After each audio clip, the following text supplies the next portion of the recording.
Student, आज हम chapter पढ़ेंगे चैप्टर 14 रेस्पिरेशन के बारे में। रेस्पिरेशन जो चैप्टर 14 में हमने डिस्कशन करना है, बेसिकली हमने इसमें exchange of gases in human को डिस्कस करना है। रेस्पिरेशन की दो टाइप्स होती हैं। एक टाइप्स को हम सेलुलर रेस्पिरेशन कहते हैं और दूसरी टाइप को हम ब्रीथिंग कहते हैं। सेलुलर रेस्पिरेशन क्या है? सेलुलर रेस्पिरेशन आपने क्लास 11 में चैप्टर नंबर 4 बायोएनर्जेटिक्स में पढ़ा है, जिसके अंदर हम इन फूड की ब्रेकडाउन करते हैं और अपनी एनर्जी डिमांड को पूरा करते हैं। इस वजह से इसे सेलुलर रेस्पिरेशन भी कहते हैं और इंटरनल रेस्पिरेशन भी कहते हैं। It is a catabolic process in cellular respiration. Oxidation of food takes place to yield energy at cellular level, और इसे ही हम क्या कहते हैं, इंटरनल रेस्पिरेशन। इसके अंदर बेसिकली फूड की ब्रेकडाउन होती है और एटीपी की प्रोडक्शन होती है, जिससे जो कि हमारी बॉडी हमारी एनर्जी डिमांड को पूरा करता है एट सेलुलर लेवल। हर सेल को एनर्जी प्रोवाइड की जाती है। अब हम देखते हैं ब्रीथिंग, जो इसका दूसरा प्रोसेस है, दूसरी टाइप है। External respiration or may be called organismic level respiration, exchange of gases between organism and environment. Breathing basically क्या, exchange of gases between organism and environment है। इस वजह से इसको क्या बोलते हैं, ऑर्गेनिज्मिक लेवल रेस्पिरेशन। इसके अंदर गैसेस एक्सचेंज होंगी बिटवीन ऑर्गेनिज्म एंड एनवायरनमेंट। अब हम यहाँ पे हमारे पास कौन सी गैसेस एक्सचेंज हो रही हैं? हमने ह्यूमन की बात करनी है, तो हमारे पास कार्बन डाइऑक्साइड और ऑक्सीजन को इधर हम कंसीडर करेंगे। और उसके लिए जो हमारे पास सिस्टम मौजूद है, रेस्पिरेटरी सिस्टम मौजूद है, वो हमारे पास हमारी बॉडी के अंदर लंग्स मौजूद है। लंग्स को डिस्कस करने से पहले हम देखते हैं कि रेस्पिरेटरी सरफेस से क्या मुराद है। रेस्पिरेटरी सरफेस से मुराद क्या है? Organ are surface of body where actual exchange of gases occur. वो ऑर्गन जो यूज़ हो रहा है, जिसकी वजह से गैसेस एक्सचेंज होंगी ह्यूमन बॉडी के अंदर, उस ऑर्गन को हम क्या बोलेंगे, रेस्पिरेटरी सरफेस। और वो हमारी ह्यूमन बॉडी के अंदर जो रेस्पिरेटरी सरफेस इस्तेमाल हो रहा है, वो कौन सा हमारे पास ऑर्गन मौजूद है? लंग्स हमारे पास रेस्पिरेटरी सरफेस मौजूद है। अब हमने लंग्स की वो प्रॉपर्टीज़ के बारे में पढ़ना चाहेंगे जो इसको रेस्पिरेटरी सरफेस के तौर पर यूज़ हो रही हैं। तो अब हम देखते हैं कि कौन कौन सी ऐसी प्रॉपर्टीज़ हैं जो लंग्स को रेस्पिरेटरी सरफेस कंसीडर करती हैं हमारी बॉडी के अंदर। पहली हम देखते हैं, पहली property, it should have large surface area. इसका सरफेस एरिया, जो surface area, it should have large surface area. जितना सरफेस एरिया लार्ज होगा उतनी गैसेस एक्सचेंज ज़्यादा होंगी। तो आपको पता है कि जितना साइज़ छोटा होगा उसका सरफेस एरिया उतना ज़्यादा होगा। तो लंग्स का अगर हम देखें तो लंग्स जो बनी, जो इस यूनिट से बनी होती है, वो है माइक्रोस्कोपिक एल्वुलाई। माइक्रोस्कोपिक एल्वुलाई का साइज़ बहुत छोटा है, स्मॉल साइज़ की है, जिसकी वजह से लंग्स का सरफेस एरिया बहुत ज़्यादा होता है।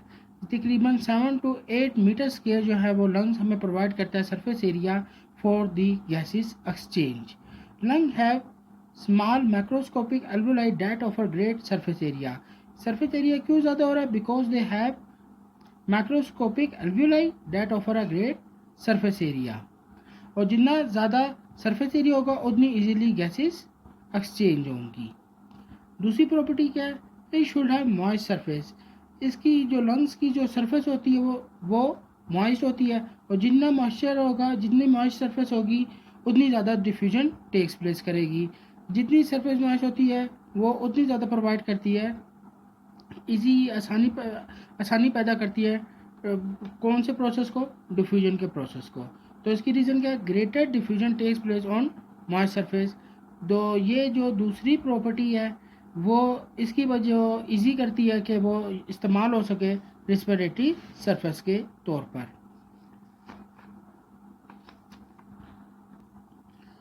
तीसरी प्रॉपर्टी जो लंग्स को सरफेस एरिया के तौर पर इस्तेमाल करने में हेल्प करती है वो है the surface of respiratory system should thin epithelium और थिन वॉल सेल। जितनी ज़्यादा थिन एपिथेलियम होगी उतनी इजीली डिफ्यूजन होगी, और जितनी ज़्यादा डिफ्यूजन होगी उतनी ज़्यादा गैसेस एक्सचेंज आसानी से टेक्स प्लेस करेंगी।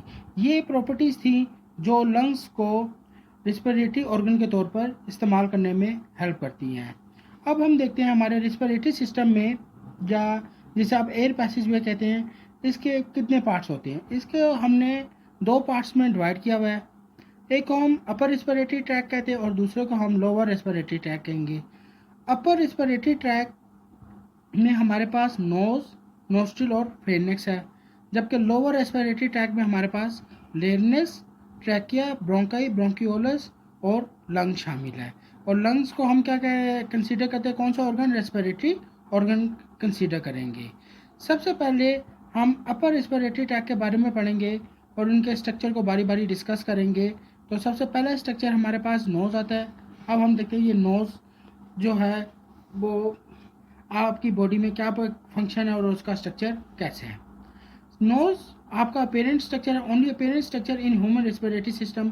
ये आपका पेरेंट स्ट्रक्चर है, एक्सटर्नल स्ट्रक्चर है जो आपको नज़र आ रहा है। इसके बाद टू ओपनिंग्स होती हैं, जिससे हम ये आपकी जो टू ओपनिंग्स हैं जिनको आप क्या बोलेंगे, नोस्ट्रिल बोलेंगे। Just at the base of the nostril there are cavities which are called as vestibules having hair.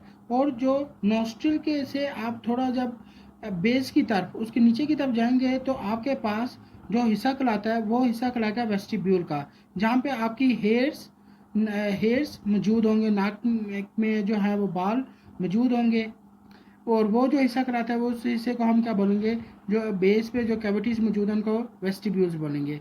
Behind the vestibules nasal cavity are present.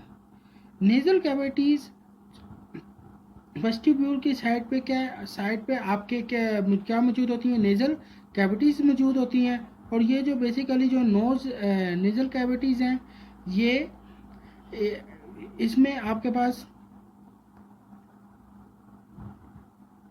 Nasal cavities जो बनी हुई हैं वो आपके पास वो बोन्स और कार्टिलेज मसल्स की बनी होंगी। और नोज जो है बेसिकली इसमें बोन कौन सी है, एथेमाइड बोन मौजूद होती है और कार्टिलेज मसल्स की ये पूरा स्ट्रक्चर बना होगा। ये तो नोज के स्ट्रक्चर के बारे में हो गया। अब देखते हैं इसका फंक्शन क्या होता है। फंक्शन ऑफ नोज में देखा जाए तो फंक्शन में सबसे पहला फंक्शन जो नोज का ये है कि नोज में हेयर और जो सीलिया मौजूद है, they trap the dust particles and pathogens. जो भी आपके पास हम जर्म्स वगैरह या डस्ट पार्टिकल्स हैं वो हेयर्स के साथ स्टिक हो जाते हैं और वो आपकी रिस्पिरेटरी ट्रैक में इंटर होने नहीं दिए जाते। फिर दूसरा इसमें क्या है, म्यूकस प्रेजेंट होता है। वेस्टिब्यूल्स और nasal cavities are moist due to secretion of mucus which trap the dust particles. It makes dry air moist which increase the rate of diffusion. Vestibule जो हमने पढ़ा, वेस्टिब्यूल या नेजल कैविटीज़, जो आपके पास nasal cavities मौजूद हैं उनके अंदर सिक्रीशन प्रोड्यूस होती है किसकी, म्यूकस की। म्यूकस क्या करता है, वो मॉइस्चर एक तो वो डस्ट पार्टिकल को ट्रैप करेगा, कैप्चर करेगा, और उसके अलावा जो म्यूकस है वो आपकी जो ड्राई एयर है उसको मॉइस्ट करेगा ताकि विच increases the rate of diffusion, ताकि आसानी से गैसेज ऑफ एक्सचेंज हो सकें। तीसरा फंक्शन अगर इसका देखा जाए तो वार्म द एयर। ये क्या चीज़ है, nasal cavity have large number of blood capillaries which warm the air up to 30 to 35 degree. Warm air has greater rate of diffusion than the golden air. Nasal cavities में जो आपके पास blood capillaries मौजूद हैं, blood capillaries मौजूद होने की वजह से उधर का टेम्परेचर जो होता है वो 30 to 35 डिग्री हो जाएगा। और जो बाहर के एनवायरनमेंट में जो टेम्परेचर है वो कम होता है। जब भी वो ड्राई एयर जो है वो अंदर जब सांस लिया जाता है, अंदर आती है, तो उसको वार्म कर दे, ये टेम्परेचर वार्म कर देता है, जिसकी वजह से जो वार्म एयर इंटर होगी, जिसकी वजह से रेट ऑफ डिफ्यूजन जो होगा वो ज़्यादा हो जाएगा as compared to the cold air. Respiratory system में अगर अब हम दूसरे पार्ट की बात करें, जो हमारे पास क्या आएगा, फेनेक्स। ये कोन शेप स्ट्रक्चर है, कोन की तरह ये स्ट्रक्चर, कोन की तरह ये प्रेजेंट होता है, कोन की शक्ल का ये स्ट्रक्चर होता है। ये स्टार्ट होता है oral cavity and nasal cavity से, and it leads to the larynx and oesophagus and it open into the larynx. ये बात याद रखनी है कि ये स्ट्रक्चर जो है, ये फेनेक्स जो है, ये डिजेस्टिव सिस्टम का भी हिस्सा है और as well as respiratory system का भी हिस्सा है। ओरल कैविटी से स्टार्ट होते होते ही हमारे ओसोफिगस तक का जो है वो मौजूद होगा। फिर फेनेक्स का अगर हम अलग-अलग पार्ट्स की बात करें तो जो हिस्सा फेनेक्स का नेज़ल कैविटी के साथ अटैच्ड होगा उसको हम नेज़ोफेनेक्स बोलेंगे। जो हिस्सा हमारा ओरल कैविटी के साथ अटैच होगा उसे ओरोफेनेक्स बोलेंगे, और जो हिस्सा हमारा लेरिंक्स के साथ अटैच होगा उसे लेरिंगोफेनेक्स कहेंगे। फेनेक्स जो हम पढ़ रहे हैं, फेनेक्स आपको हेल्प करती है ब्रीथिंग में। बेशक आप मुंह से सांस लें या नाक से सांस ले रहे हों, अगर फूड आपकी फेनेक्स से ट्रैकिया में इंटर हो जाए तो क्या होता है, सडन डेथ हो जाती है 2 to 3 मिनट्स।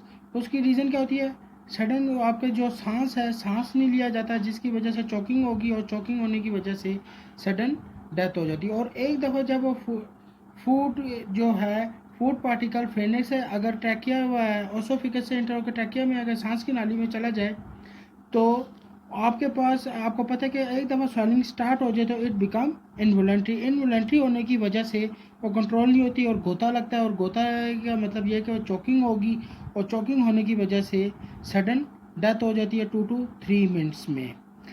ये क्यों, रीज़न इसकी क्या है, क्योंकि फेनेक्स जो है, अभी मैंने पहले भी बताया था, वो रिस्पिरेटरी सिस्टम का भी हिस्सा है और आपके पास डाइजेस्टिव सिस्टम का भी हिस्सा है। ये आपको हेल्प करती है ब्रीथिंग के अंदर।